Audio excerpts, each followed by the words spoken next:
तो मालूम होगा ईओडब्ल्यू ने अपने चालान में ये बात बताया था कि हर महीने जो है 20 करोड़ रुपए शराब घोटाले की रकम दुर्ग के एक राजनेता के घर भेजा जाता था। अब वो राजनेता कौन है उस बात का उल्लेख तो नहीं था, लेकिन बहुत कठिन समय है कांग्रेस के लिए, क्योंकि मैदान में अगर सामने आके कोई लड़ता है तो भूपेश बघेल है।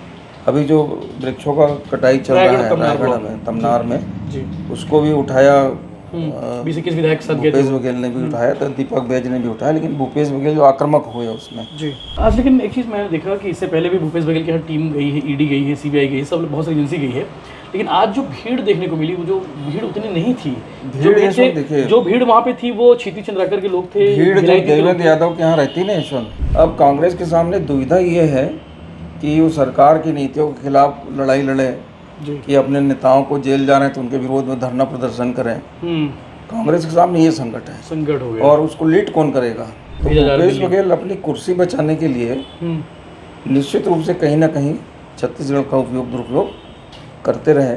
भूपेश बघेल के जो आसपास रहने वाले लोग हैं, पप्पू बंसल एंड कंपनी, विजय भाटिया, पप्पू बंसल और जो लोग भूपेश बघेल के कोर ग्रुप जो काकस बना के रखे थे, उन लोगों ने बिट्टू का उपयोग किया इसमें। छत्तीसगढ़ के कांग्रेस नेताओं के मन में एक खौफ चल रहा है, जन्मदिन के दिन या फिर जन्मदिन के ठीक एक दिन पहले या फिर एक दिन बाद ईडी वाले ना आ जाए, क्योंकि छत्तीसगढ़ का इतिहास यही कहता है, ईडी की रेड की जो तारीख है वो यही कहती है। शुरुआत होती है देवेंद्र यादव से, फिर भूपेश बघेल से और उसके बाद चैतन्य बघेल। देवेंद्र यादव के घर पर पहुंची थी ईडी की टीम जन्मदिन के ठीक अगली सुबह, और भूपेश बघेल के घर पर इससे पहले पहुंची थी जिस दिन भूपेश बघेल का जन्मदिन था। और आज 18 जुलाई है जब भूपेश बघेल के बेटे चैतन्य बघेल का जन्मदिन है, यानी कि जन्मदिन की तारीख ईडी वालों को काफ़ी पसंद आती है, ये कह सकते हैं, या फिर बहुत संयोग होता है जन्मदिन की तारीख के दिन रेड की कार्रवाई। आज आपको मालूम है सुबह से लेकर रात तक, चूँकि अभी भी कार्रवाई जारी है, अभी भी चर्चा चल रही है, और ईडी ने 5 दिन के रिमांड में लिया है, और अभी भी ईडी दफ्तर के बाहर में कांग्रेस के कार्यकर्ताओं का हुजूम उमड़ा हुआ है। मेरे साथ आलोक तिवारी जी हैं जो आपको विश्लेषण करके बताने वाले हैं कि आज जो कार्रवाई हुई है, ईडी की टीम ने शराब घोटाले मामले में बिट्टू यानी कि चैतन्य बघेल को रिमांड में क्यों लिया है, ये आपको बताने वाले हैं। इसके साथ साथ इसके राजनीतिक मायने कितना बदल जाने वाला है, साथ ही साथ छत्तीसगढ़ की सियासत में कितना परिवर्तन आने वाला है। आपको मालूम होगा कि कांग्रेस में इन दिनों चल क्या रहा है। क्या ऐसा होगा कि भूपेश बघेल आने वाले समय में ज़्यादा एग्रेसिव होंगे या कमज़ोर होंगे? इसके अलावा कांग्रेस का स्टैंड क्या होने वाला है छत्तीसगढ़ में, क्योंकि चुनाव में काफ़ी वक्त है, लेकिन उससे पहले अगर ये चीज़ें दिखती हैं, अगर ये ऐसा होता है तो मुश्किल हो सकता है कांग्रेस के लिए। सारे विषयों पर बात होगी आलोक तिवारी जी से। यशवंत भाई जी, 2018 का विधानसभा चुनाव ध्यान होगा जी, जब कांग्रेस गंगा जल की सौगंध लेकर के छत्तीसगढ़ में शराबबंदी को बड़ा मसला मुद्दा बनाई, और कांग्रेस की प्रचंड बहुमत के साथ सरकार बनी। बिल्कुल, लेकिन पूरे 5 साल शराब बंद नहीं हुआ जी। शराब में क्या क्या हुआ, लगातार बीजेपी आरोप लगाती रही जी कि बड़ा घोटाला हो रहा है। कोविड काल में हम लोगों ने देखा कि शराब ऑनलाइन दुनिया भर का बिक्री होता रहा। तो कुल मिलाकर शराब को लेकर के आरोप प्रत्यारोप का दौर उसी समय से चल रहा था जी। जब अभी 2023 में विधानसभा चुनाव हुआ तो बीजेपी ने बड़ा ही मुद्दा बनाया इसको जी, और ईडी, सीबीआई, ईओडब्ल्यू सब की एंट्री धीरे धीरे होती रही है। जन्मदिन आप जैसा बताया कि जन्मदिन तो मतलब एक तरीके का उपहार ही है। बिल्कुल, ये आप जन्मदिन के दिन किसी को पकड़ ले रहे हो जी। भूपेश बघेल ने कहा कि ये गिफ्ट मुझे ताउम्र याद रहेगा। हाँ, उन्होंने एक्सपर्ट पोस्ट किया है जी। वो किसी का भी लड़का हो तो लड़के की गिरफ्तारी किसी भी मामले में होना परिवार के लिए दुख का विषय होता है, और उनके साथ जो रहते हैं उनको वो भी दुखी होंगे जी। बिट्टू चैतन्य बघेल एक मतलब मूलतः किसान है और बिल्डर है, छोटा सा काम है उसका।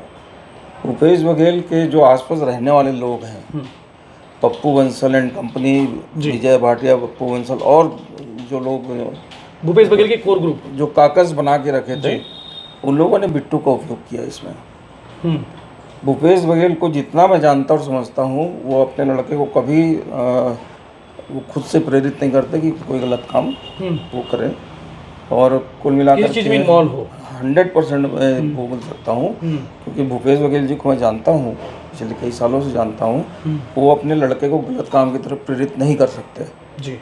बिट्टू मूलतः किसानी देखता है, कुरुड्डी में तो उनका गांव है, लंबा चौड़ा काम उनका, और बिल्डर का काम है उसका, तो इसमें इन्वॉल्व रहा है वो। और सरकार बनने के बाद वो कागज़ के चक्कर में जो है वो दूसरे कामों में लिप्त होने लगा। यानी कि भूपेश बघेल के जो करीबी लोग थे उस समय, जो है अभी भी, उस समय जो कोर ग्रुप की टीम थी, जैसे पप्पू बंसल, विजय भाटिया और जो आसपास के लोग थे जी, उन्होंने बिट्टू को यूज किया, बिट्टू का उपयोग किए लोग, बिट्टू को शामिल करके, बिट्टू के नाम के प्रभाव का इस्तेमाल सारे कामों में। भूपेश बघेल के बेटे हैं, इतना काफी उनके लिए, इतना काफ़ी है जी।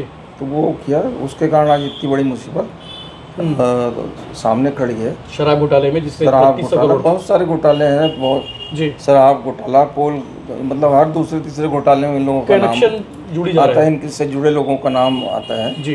तो ये बड़ी चीज़ है इसमें। दूसरा, आप देखेंगे कि जैसे जैसे ये एक, दरअसल तो आप गंभीरता से इसमें सोचेंगे जी, तो कांग्रेस के भीतर जो 2.5 साल का फार्मूला बना था 2018 में जी, ये 2.5 साल भूपेश बघेल और 2.5 साल टीएस बाबा ने इसका वो उजागर भी किया अंबिकापुर के कार्यक्रम में जी। तो, लेकिन 5 साल रहे भूपेश बघेल।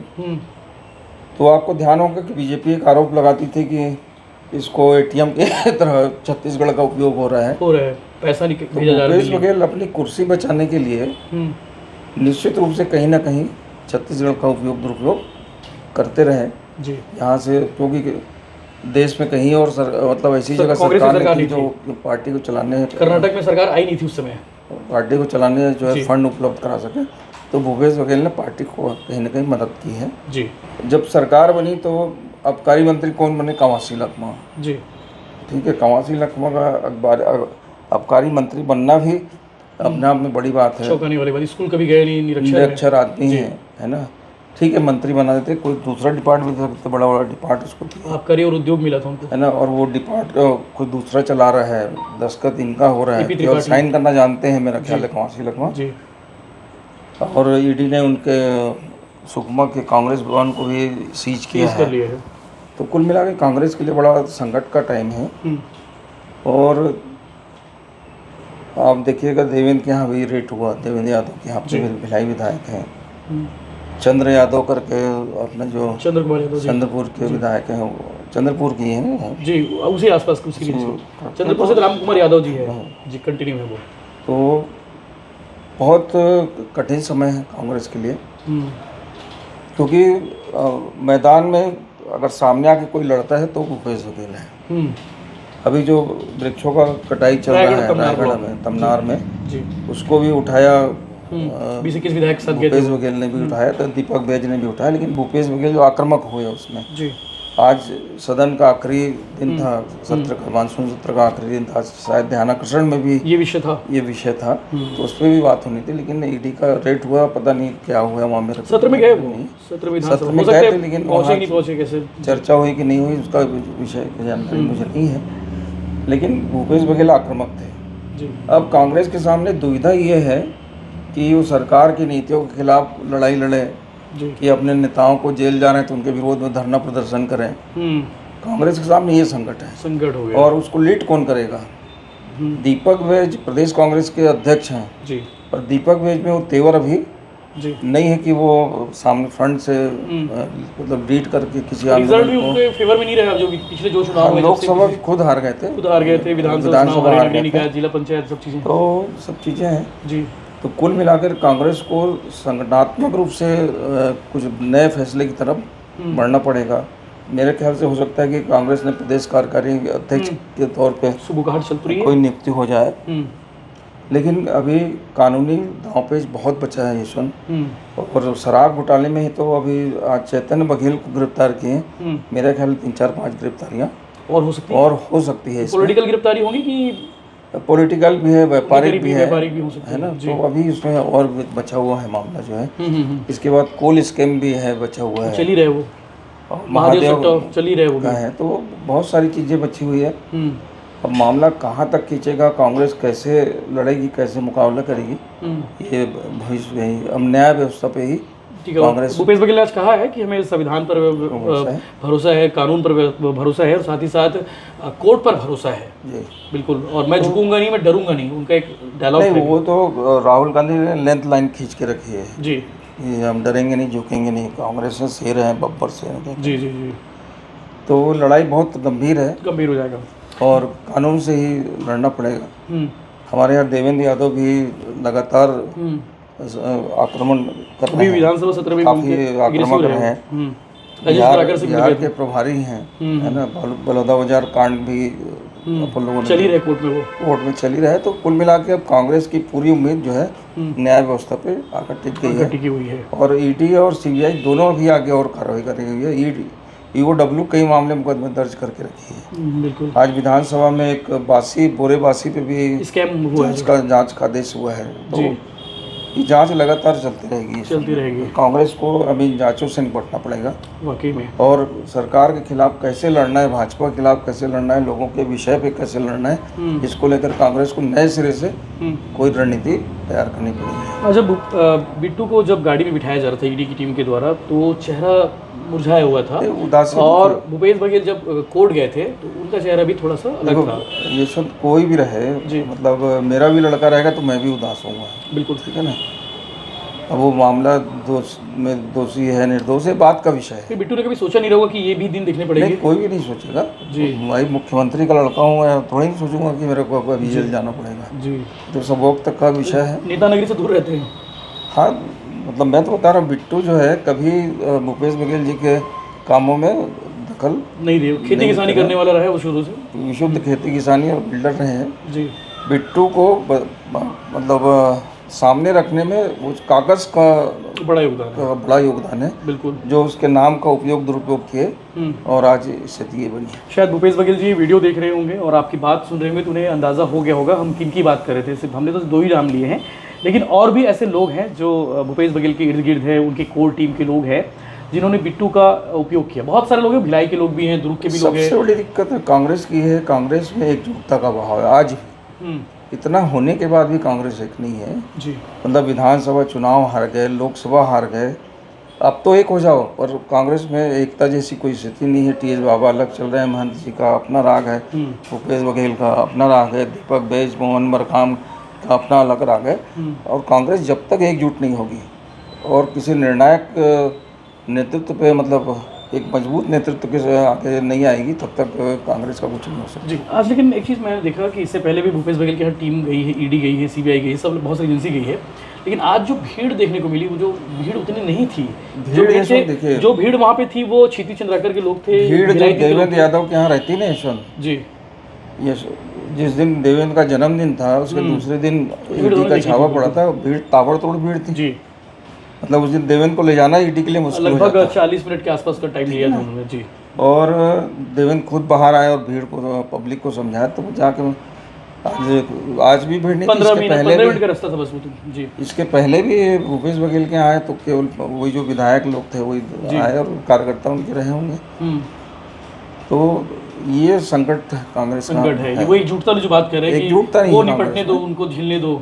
मतलब वो जाते जरूर है पर ये देखते हैं कि आज ले जाएंगे क्या। हाँ, ये सवाल होता है। आज मेरे से भी कई लोगों ने पूछा, मतलब ये बड़ा दुर्भाग्य की स्थिति है। भूपेश बघेल 9:30 बजे वो विधानसभा के लिए निकले, कि आपकी पार्टी के नेता के यहाँ ईडी छावा मार रही है, आप प्रदर्शन करने आए हो और धीरे से पूछ रहे हो कि आज लेके जाएंगे क्या। ये सवाल था। आज बहुत से लोगों ने मुझसे पूछ रहे कि भैया आपको पता होगा ना कि ईडी वाले आज ले जाएंगे क्या, इसको ले जाएंगे, छोटे को ले जाएंगे, बड़े को ले जाएंगे क्या, तो भूपेश बघेल तो निकल गए, बिट्टू को ले जा ही लेंगे क्या, ये उनकी मतलब बातें हो रही थी। तो ये दर्द है वाकई में। ये कांग्रेस के अंदर चीज़ें हैं और ऐसे में अपने नेता के साथ उन्हें खड़े होना चाहिए। और बाकी इस पर लगातार अपडेट्स आपको मिलते रहेंगे, आप बने रहिए। लेकिन आलोक जी ने जो बात कही कि बिट्टू पर जो कार्रवाई हुई है, बिट्टू का नाम घोटाले में कैसे आया है, उसके पीछे की बात वो कह गए हैं। और दुर्ग भिलाई और छत्तीसगढ़ के नेता इस बात को समझ ही गए होंगे कि हम किन की बात कर रहे थे। लगातार अपडेट्स आपको मिलते रहेंगे, चैनल साथ बने रहिए। 5 दिन की रिमांड है, यानी कि 5 दिनों तक ईडी की टीम बिट्टू से पूछताछ करेगी और जो इनपुट बिट्टू को लेकर मिले हैं उन चीज़ों को क्रॉस करेगी। आपको मालूम होगा ईओडब्ल्यू ने अपने चालान में ये बात बताया था कि हर महीने जो है 20 करोड़ रुपए शराब घोटाले की रकम दुर्ग के एक राजनेता के घर भेजा जाता था। अब वो राजनेता कौन है उस बात का उल्लेख तो नहीं था, लेकिन कहीं ना कहीं ये चीज़ें सामने आ रही है कि शराब घोटाले की रकम बट ये सुना आपको ध्यान होगा, मैं विधानसभा चुनाव के दरमियान जब हम चर्चा करने बैठे थे तो मैंने एक बात आपसे कही थी, वो वीडियो होगा भी आपके पास। जब सुकमा पे विधानसभा में अपन बात कर रहे थे तो मैंने आपसे कहा था कि सुकमा में एक ऐसा महल बन रहा है जिसकी चर्चा पूरे प्रदेश में हो रही है। पूरे प्रदेश में हो रही है। राजीव भवन था और कंवासी लखमा जी का बंगला था, बेटे का उनका, हरीश का लखमा था। वहाँ बंगला बना है, बंगला बड़ा ऐतिहासिक और वो है, दोनों सीज हो गया है ना, दोनों सीज हो गया। वाकई में बिल्कुल। तो अपडेट्स आपको मिलते रहेंगे, चैनल पर बने रहिए। हमारी बातचीत कैसे लगी आप कमेंट करिए जरूर बताइए, और इस पूरे प्रकरण को लेकर आप क्या सोचते हैं वो भी आप जरूर बताइए।